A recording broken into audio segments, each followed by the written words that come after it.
तुम ही निवेदित भोजन करहि। और याद रखिएगा, भगवान सामान नहीं खाते, भगवान हमारा भाव पाते। हम किस भाव से रख रहे हैं। एक व्यक्ति ने कहा, महाराज हम 4 रोटी लगाते हैं, भगवान तो खाते ही नहीं। 2 घंटा थाली रखो तो 4 ही रोटी रहती है, तो लगाने का क्या मतलब। आपके भी मन में प्रश्न आता होगा। किसी महापुरुष ने इसका उत्तर दिया, कहा देखो ये क्या है, कहिए। कौन फूल? गुलाब के फूल। असली है, खुशबू भी है। आप इस फूल का वजन निकाल लीजिए, सोनार के तराजू पर एग्जैक्ट निकलेगा, ठीक ना। और उसके बाद 4 घंटा इसको सूंघिए, और 4 घंटा सूंघने के बाद फिर वजन करिए। वजन घटेगा कि बढ़ेगा? बराबर रहेगा। अरे घटना चाहिए ना। आप 4 घंटे तक इसका सुगंध लिए हैं, जिस प्रकार 4 घंटा सुगंध लेने के बाद इसका वजन कम नहीं हुआ, उसी प्रकार भगवान के सामने थाल रहती है, भगवान भोग भी लगा लेते हैं और वो घटता भी नहीं है, उतना ही दिखाई पड़ता है। भगवान भोजन का रस प्राप्त करते हैं, क्योंकि भगवान स्वयं रसा वैसा है। भगवान रस स्वरूप है, रसो वैसा। भगवान रस स्वरूप है, भगवान रस प्राप्त करते हैं। घर में भोजन बने तो भगवान का थाल निकले। और मेरी प्रार्थना, जिस घर में भगवान के लिए थाल निकलती हो, पहले माई बाप, उस घर के लोग जीवन में कभी भूखे नहीं सोएंगे, ये मेरा विश्वास कहता है। जहां भगवान के लिए थाल निकाली जाए, तुम ही निवेदित भोजन करहि। इस पर एक बड़ी अच्छी कथा है। अब तो नहीं रहे, स्वामी जी साकेत चले गए। पूज्य प्रातस्मरणीय पूज्य स्वामी रायेश्वरानंद जी महाराज इस कथा पर लीला में, वृंदावन में लोग लीला भी दिखाते हैं। एक घर में एक बालक का जन्म भया। वो भोजना अवतार था। भोजना अवतार यानी भोजन के लिए ही अवतार लिया था। खाने बैठ जाए तो उठने का नाम न ले। भैया अभी मैं गया था कथा गाने बेगूसराय 2 साल पहले, तो एक आदमी मिला तो पता चला कि बहुत खाता है। अभी अवस्था होगी कितना, मनोज के कितना उम्र है? 40 साल अवस्था। मन बिया का भतीजा 40 साल अवस्था। तो पता चला कि बहुत खाते हैं। हमने भैया कितना खा लेते हैं? बोले महाराज जी अब खुराक खत्म हो गया, अब नहीं रहा पहले वाली बात। बोले अब कितना खा लेंगे? महाराज जी अब क्या बताएं हम आपको। अच्छा बताओ, दही यदि दे दी जाए अभी वर्तमान में, कितनी दही खा लेंगे? बोले महाराज ये खुराक खत्म हो गया, अभी हम 16-17 किलो खा लेंगे। भैया ठाकुर जी बैठे, सामने की बात है। बोले खुराक खत्म हो गया तो 17 किलो दही खा लेंगे। एक आदमी मिला, बोला महाराज हम भोजन करने के बाद 300 रसगुल्ला खाए थे। कितना? 300 भोजन करने के बाद। हमको एक आदमी मिला कथा में, एक बार आए तो हम लोग साथ में बैठे भोजन करने के लिए। हम भोजन शुरू कर दिए, वो शुरू न करें। हम बोले भाई साहब शुरू करिए। बोले महाराज हम ऐसे नहीं खाते हैं। बोले कैसे खाते हैं? बोले बित्ता से खाते हैं। मतलब? बोले एक बित्ता जब तक रोटी जमा ना हो जाए हम शुरू नहीं करते। हमने कहा भैया इनको बाहर ले जाओ, बाहर ले जाकर बिठाओ, इनका जमा करो एक बित्ता। जब भोजन करके आए तो हम बोले ये क्या नियम है, फॉर्मूला एक बित्ता? बोले महाराज जी शुरू कर दें और बीच में रोटी खत्म हो जाए तो, इसलिए पहले हम अपन जमा कर लेते हैं एक बित्ता कि टेंशन ना रहे मिली कि ना मिली, तब शुरू करते। उसी प्रकार वो आदमी खाना शुरू कर दे तो रुकने का नाम न ले। घर वाले कहें अरे बीच में पानी भी पीते हैं, तो कहता था पहले बीच आवे तब न पिए। अभी बीच में पहुंचे कहां हैं हम? घर वाले अंत में त्रस्त होकर उसको निकाल दिए बाहर। बोले जाओ यहां से भगो, कोई काम धंधा नहीं, दिन भर खाते हो। बहुत खाता है। वो बोला बहुत नहीं खाता है, जितना मेरा खाता है उतना ही खाता है। खाता से अधिक कोई नहीं खाता। जिसके खाता में जितना लिखा है वो उतना ही खाता है। घर वाले जाए, बोले जाओ बाहर खाता खोलो, यहां तुम्हारा खाता बंद। अब चला अब कहाँ भोजन मिलेगा? तो देखा एक आश्रम के दरवाजे पर, मेन गेट पर एक मोटे ऊर्ध्वपुंड लगाए महात्मा, मोटे ताजे गेरुआ कपड़ा पहने महात्मा बैठे हैं। तो ये महात्मा नहीं दिखाई पड़ा, इसको शरीर दिखाई पड़ा। बोला इतने मोटे यानी बहुत खाते होंगे। तो गया प्रणाम करके बोला सरकार आपके इस तंदुरुस्ती का राज क्या है? तो बोले भीतर अनलिमिटेड है, कोई गिनने वाला नहीं है, जब तक मन करे तब तक खाओ। पूछा काम क्या करना पड़ेगा? बोले भीतर जाओगे तो माला मिलेगी, माला लेकर ऐसे ऐसे घुमाते रहना है बस। तो बोला कि एंट्री कैसे मिलेगी इसमें? तो बोले गुरुजी से दीक्षा लेनी पड़ेगी। बोला बस बस हम यही का पता ढूंढ रहे थे, हमको भीतर एंट्री कराइए बस। गया गुरुजी से दीक्षा मिली, वो भी चोला बदला, माला लिया। अब बोला ऐसा जगह तो धरती पर कहीं होगा, भर पेट खाओ, चकाचक माला लो, सो खाओ, कोई देखने वाला नहीं, खूब आनंद पूर्वक रहने लगा हो। लेकिन ये आनंद बहुत दिन नहीं रहा। एक दिन सुबह सुबह संध्या उपासना करके दौड़ा भोजनालय में, तो देखा ठन गोपाल आज कुछ बना ही नहीं। पहुंचा गुरुजी के पास, कहा गुरुजी बाल भोग का समय हो गया। बोले कौन भोग? आज एकादशी है बेटा, आज कुछ नहीं बनेगा, आज उपवास करना पड़ेगा। बोला गुरुजी बनेगा कब? कल द्वादशी को। बोला गुरुजी हम एकादशी रही गए तो द्वादशी तक बचेंगे ही नहीं, हम भोजन के लिए साधु बने हैं, हम नहीं खाएंगे मर जाएंगे गुरुजी। तो गुरुजी बोले छे काम करो, यहां तो बनेगा नहीं, तुम राशन लेके जाओ, आश्रम के बाहर नदी किनारे जाओ, वहीं नहाओ, वहीं भोजन बनाओ, अब पाओ, वहीं पाकर आना, लेकिन राम जी को भोग लगा के तब खाना। बोला जी गुरुजी। गुरुजी बोले इसको 2 आदमी का राशन देना, बहुत खाता है ना, तो 1 आदमी का राशन में पेट भरेगा नहीं, 2 आदमी का राशन देना। 2 आदमी का राशन लेकर गया, स्नान किया, बनाया। गुरु जी की बात याद आई, राम जी को भोग लगाना है, लगा बुलाने, राम जी भोग लगा लीजिए।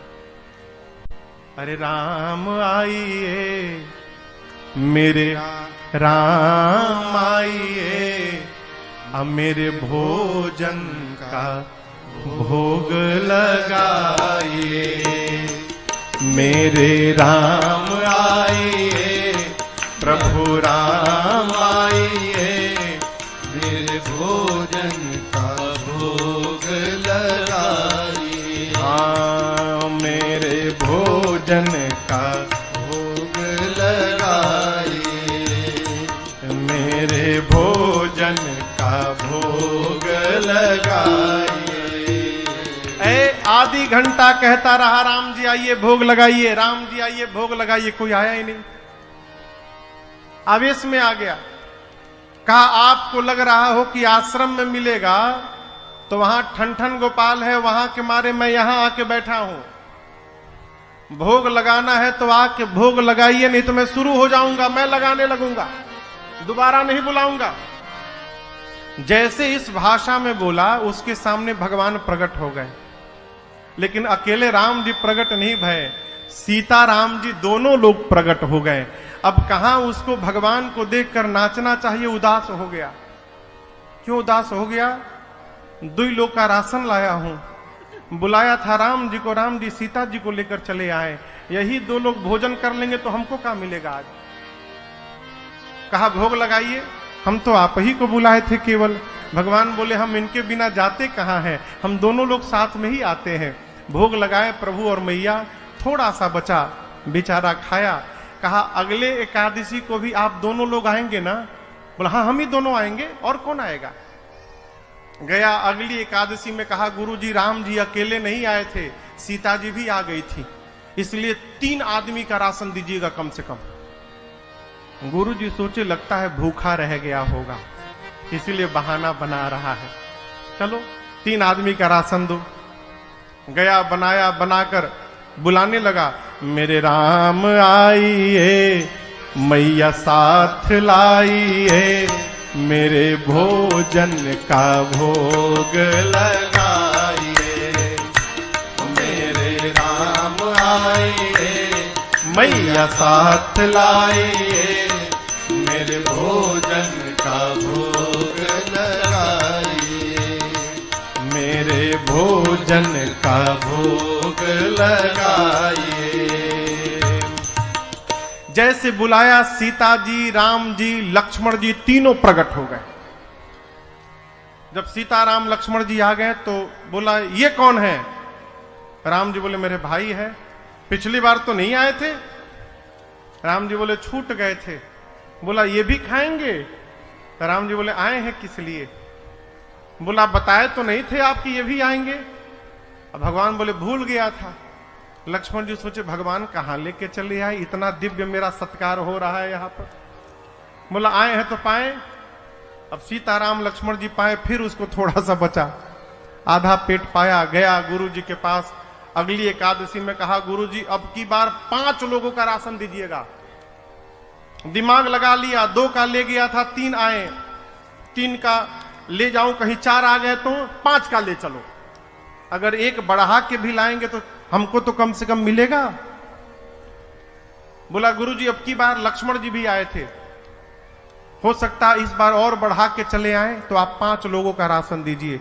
गुरुजी बोले इतना तो नहीं खाएगा, लगता है ये राशन लेकर उधर बेचने लगा है, इसको रंगे हाथ पकड़ना पड़ेगा। बोले इसको 5 लोगों का राशन दो। पीछे से गुरुजी भी उसके चल पड़े। गुरुजी जाकर एक वृक्ष के पीछे छिप गए। वो गया, स्नान किया। आज स्नान करके भोजन नहीं बनाया, सामग्री रखी है, अब भोजन बनाए बिना बुलाने लगा। मेरे राम आइए, सीताराम आइए, भैया साथ लाइए, मेरे भोजन का भोग लगाइए। मेरे राम आइए, सीताराम लाइए, मैया साथ लाइए, मेरे भोजन का भोग लगाइए, मेरे भोजन का भोग लगाइए, मेरे भोजन का भोग लगाइए। जैसे बोला राम जी आइए, सीताराम जी आइए, भैया को लाइए, प्रकट हो गए। कौन? राम जी, सीता जी, लक्ष्मण जी, भरत जी, शत्रुघ्न जी, हनुमान जी, सब लोग प्रकट हो गए। अब वो देखा, बोले अरे अरे अरे बस करिए, आज त्वत कर दिया, अपने आए बानर को भी साथ में लेकर आए हैं। भगवान बोले कहां भोजन? बोला बनाया ही नहीं हूं, सोचा पहले बुला कर देख लूं कितने लोग आ रहे हैं। भगवान बोले कब बनाओगे? बोले क्यों बनाऊं, 5 लोगों का राशन लाया हूं, आप 5 लोग आ गए हैं, एक बानर भी आया है, न जाने ये कितना खाएगा। जब बनाने के बाद हमको मिलेगा ही नहीं तो मैं मेहनत क्यों करूं। ये रहा सामने राशन, अपने बनाओ, भोग लगाओ, पाओ जाओ। मैं नहीं बनाऊंगा, बैठ गया। अब बोला आप बनाओ, भोग लगाओ, खाओ। रोज तो मिल गया, आज मिलने वाला भी नहीं हमको, हम क्यों मेहनत करें। भगवान बोले ठीक है, हम लोग बना के भोग लगा लेंगे। कोई लकड़ी ला रहा है, कोई सब्जी अमनिया कर रहा है, कोई लीप रहा है, कोई चूल्हा बना रहा है। गुरुजी छिप के देख रहे थे। गुरुजी को कोई दिखाई न पड़े। गुरुजी बोले ये चेला बैठा कहां है, भोजन क्यों नहीं बना रहा है। गुरुजी आए, आकर कहे तुम बना क्यों नहीं रहे हो, 5 लोगों का राशन लाए हो, क्या इसमें भी तुम्हारा भूख नहीं जाएगा। बोला 5 लोगों का राशन दिखाई पड़ रहा है, यहां 5 लोगों के साथ एक बानर आया हुआ है, ये नहीं दिखाई पड़ रहा है आपको। बोले कौन बानर, कौन 5 लोग, हमको तो कोई नहीं दिख रहा है। अभी और फंसा। बोला गुरुजी मानने को तैयार नहीं, इतने सारे लोग आए हैं यहां पर। गया राम जी के पास, जाकर कहा प्रभु एक तो समस्या आज भूखों मरना है, दूसरी बात गुरुजी मेरी बात पर विश्वास ही नहीं कर रहे कि आप आए हैं, आप मेरे गुरुजी को क्यों नहीं दिख रहे हैं। राम जी बोले मैं तुमको दिखाई दूंगा, तुम्हारे गुरुजी को दिखाई नहीं दूंगा मैं। जाकर बोला गुरुजी से ये बात कि राम जी कह रहे हैं कि मैं आपको नहीं दिखूंगा। गुरुदेव रोने लगे। गुरुजी समझ गए कि इसको भगवान का दर्शन हो रहा है, लेकिन मेरी भक्ति आज तक उतनी नहीं पकी कि मुझे भी भगवान का दर्शन हो। अपने दुर्भाग्य पर सदगुरु को रोना आ गया और शिष्य गुरुदेव को रोते हुए बर्दाश्त नहीं कर पाया। जाकर राम जी के चरणों को पकड़ लिया, कहा प्रभु मैं तो भोजन करने के लिए साधु बना था, मेरे गुरु जी तो कितने ज्ञानी हैं, धर्म भी जानते हैं, वेद भी जानते हैं, नियम से भी रहते हैं, उसके बाद भी आप मुझे दिखाई दे रहे हैं और मेरे गुरु जी को नहीं दिख रहे हैं। राम जी ने कहा, पुत्र सत्य है कि तुम्हारे गुरुदेव ज्ञानी हैं, लेकिन बेटे जितने सरल तुम हो ना, उतने सरल तुम्हारे गुरु जी नहीं हुए हैं, इसलिए मैं तुमको दिखाई दूंगा, तुम्हारे गुरु जी को नहीं दिखाई। भगवान के चरणों में गिर गया, कहा प्रभु मेरे लिए एक बार आप गुरु जी को दर्शन दीजिए। तो भगवान ने उनके गुरुदेव को भी दर्शन दिया, पंचायतन दरबार के साथ दर्शन दिया। ये क्या है? तुम ही निवेदित